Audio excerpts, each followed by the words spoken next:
Greetings, fellow members of the Esoteric Order of Gamers. Welcome, gaming friends, to another Action Points. And you're here because you like thematic, imaginative, fantastic board games and tabletop games. I'm here because I love them too, and I want to talk about them with you. If you haven't seen the Action Points series before, it's the once a month wrap-up that I do, which talks about what I've been doing during the month in games, and also talks about some of the games that are coming out and have come out over the month. If you don't already know, by some bizarre mischance, the Esoteric Order of Gamers is a website run entirely by me. My name is Peter. I'm also known as Universal Head. And the EOG is a website dedicated to thematic and imaginative tabletop games. The main feature of the website is a collection of hundreds of game summaries and rules reference sheets that I've made for popular games. I'm a professional graphic designer in the real world, so they're professionally designed and they're very popular with gamers everywhere. So I really encourage you to go to the website at orderofgamers.com and go check those out if you don't know about them yet. And while we're there, we'll just get it out of the way. I'm also on Facebook and Twitter and Instagram, and there are forums on the website. You can join up and chat with other like-minded gamers. And I'm also on Patreon if you choose to support me, which would be highly appreciated. Right, let's get on with the month's stuff. First, of course, I always go through the miniatures that I've painted during the month. And I've got these ones done. We've got over here, Human Interface, Be a Better Human. I talked about that in my last Action Points episode. It was on the way. Well, I got it, and in the space of a few days, I managed to paint up the core set. Here they are. Very easy to paint. Very Black Ops guys and robots and things, which were pretty quick and easy to paint. So I'm really looking forward to playing Human Interface. It's got your typical skirmish miniatures on board tiles kind of thing, but there's also a phase where you hack into the computers and you do cyber battles, like the sort of Netrunner kind of thing. So when I get a chance to play it, I'll tell you all about it. As is my wont, I went back and painted something old from my collection as well. At the moment, I'm trying to sort of keep on top of everything by painting new ones that come in, and then in the month also painting something old. So this month's old was Gears of War by Fantasy Flight Games, and I finally finished the set of figures from that game. It's a really good game, and unfortunately out of print now, but I've had those unpainted for far too long, so I'm looking forward to playing that game again.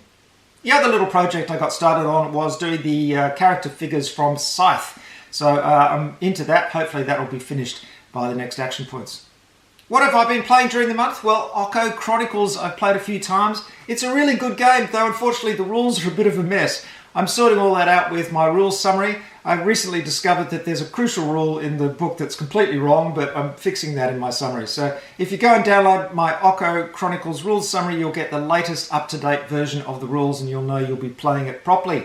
But that problem aside, it's a very lovely game and it's got great miniatures and I really like the system in it. Again, it's miniatures on board tiles, but there's some interesting stuff with investigation and exposing who the demon is and different scenarios, so highly recommended. The other one I've been playing is Batman Gotham City Chronicles. It's a really challenging game, even more so than Conan, which shares the same system.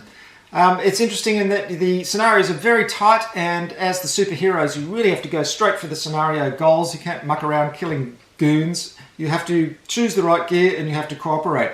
So in that way it's a bit more of a thinker than you'd first expect, and very interesting. I'm still working at playing that and working out all its ins and outs, but it certainly looks beautiful.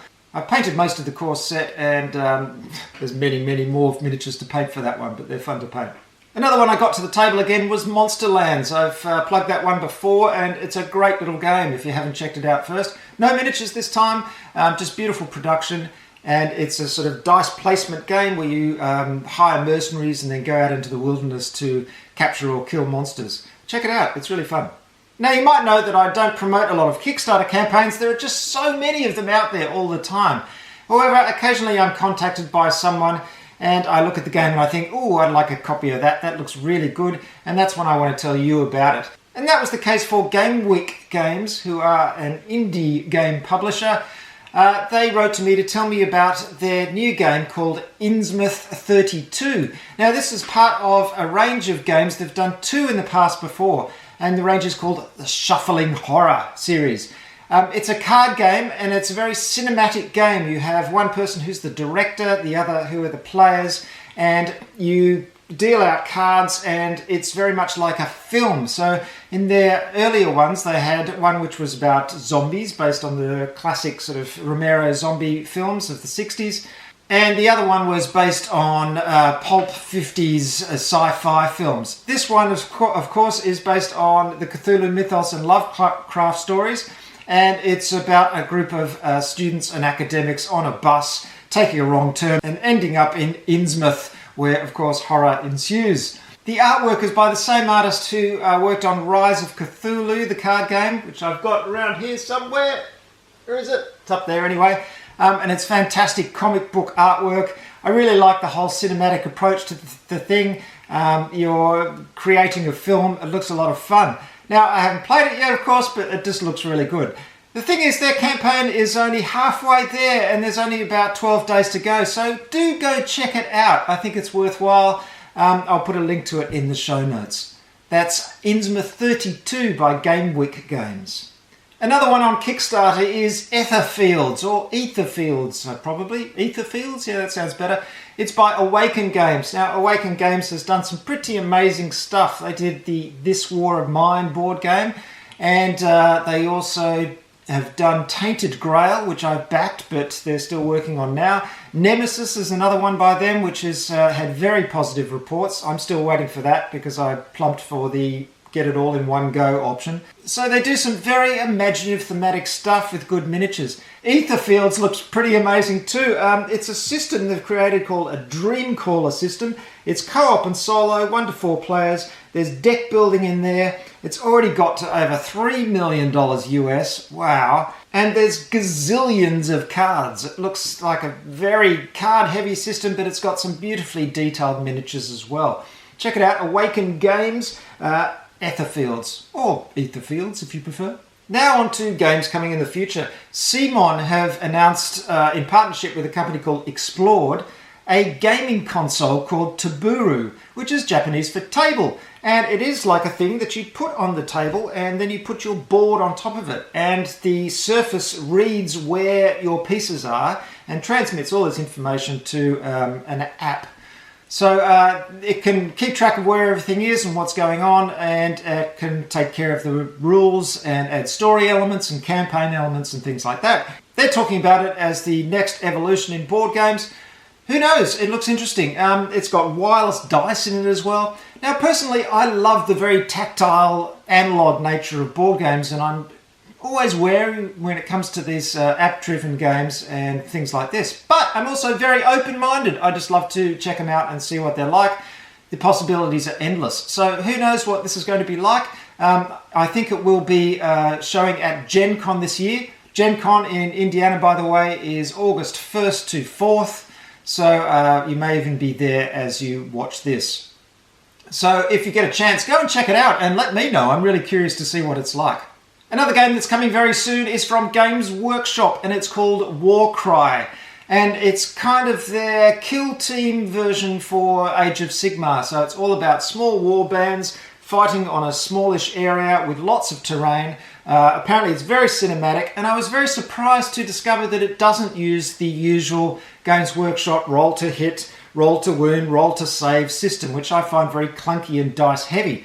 No, this has got a much simpler system, and it looks kind of fun, so I thought, oh well, what the hell, I think I'll pre-order it. So that'll be coming in a few days. I'm looking forward to checking it out. Of course, lots more painting to do when I do get it. And I'll be telling you all about it and seeing if this is the perfect small band skirmish system for the fantasy Warhammer stuff. That sentence has just trickled away into nothing, hasn't it? So, Warcry, check it out. In Esoteric Order of Gamers news, I did an interview with a couple of guys called the Grognards. It's a podcast, and it was a lot of fun chatting to them about the early days of D&D, about board gaming, about my rules summaries, and then we did a fantastic session of rapid fire questions where they asked me all about my geekiness. So check it out. I'll put a link in the show notes and listen to me rabbit on about games. Another thing I'm happy to announce is that the return of battle reports will be coming to the Esoteric Order of Gamers. my old gaming buddy Will is finally coming over at the end of August, and we will be filming as many battle reports as possible. I know I haven't had battle reports on the channel for a while. I'm sorry about that, but he's been very slack and hasn't come over to visit me. Probably work or something annoying like that, or life, I don't know, getting in the way of games. So when he comes over, as I said, we'll be playing lots and lots of games and filming them for your amusement. So I look forward to that. Well, that's it, folks. I think I've covered everything I want to cover this month. Stay tuned for the end of this video because I'll be sending out some special thanks to backers on Patreon. And remember, if you're backing me via my website, please get in touch with me because I'm moving everything over to Patreon so we can do the support for the Esoteric Order of Gamers all in one place. So if you're still signed up via the website, let me know, and hopefully you'll be kind enough to swap over to Patreon and then I'll cancel your own account. So thanks very much for watching. Thanks very much for supporting the Esoteric Order of Gamers. And good gaming. Have a fantastic August. And those of you who go to Gen Con, I'm extremely jealous of you. Actually, the plan is to definitely get over to Gen Con next year. I really want to get over there and check it out, and also meet some of the fantastic people that I've met online in the gaming industry. So fingers crossed I can do that for next year. Thanks very much for watching. See you next time. Enjoy your gaming. Bye for now. Hello? Is that Jared? Jared! Thanks so much for supporting the Esoteric Order of Gamers, mate. Thank you!